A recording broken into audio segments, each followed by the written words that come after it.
بسم اللہ الرحمن الرحیم۔ ایک عورت کو دیکھ کر اپنا ایمان کھو دینے والے نوجوان اپنے بنیادی حقوق کے حصول کے لیے ایمان کی طاقت کہاں سے لائیں گے؟ نیکیاں کرتے جاؤ، دریا میں ڈالتے جاؤ۔ جب کبھی زندگی میں طوفان آیا تو یہ نیکیاں کشتی بن جائیں گی۔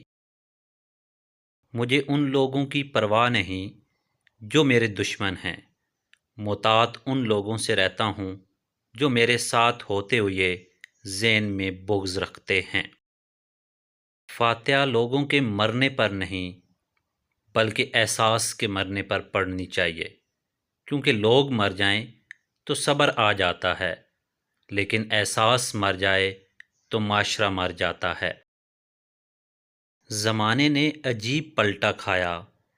پہلے لوگ عبادت چھپ کر اس لیے کرتے تھے کہ کہیں شہرت نہ ہو جائے، اور اب اس لیے چھپ کر کرتے ہیں کہ لوگ مذاق نہ بنائیں۔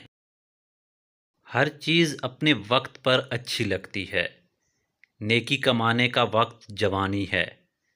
افسوسناک بات یہ ہے کہ ہم نیکی اس وقت کماتے ہیں جب برائی کرنے کے قابل نہیں رہتے۔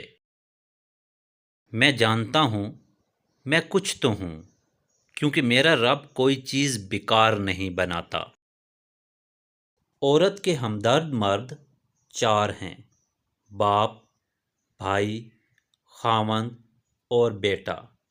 باقی کسی سے ہمدردی کی امید عورت کے لیے خطرناک ہے۔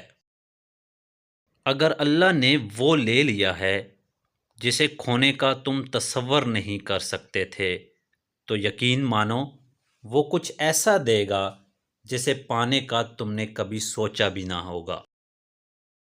وہ دین کسی کو کیا نقصان دے گا جو رستے سے پتھر ہٹانے پر بھی ثواب دیتا ہے۔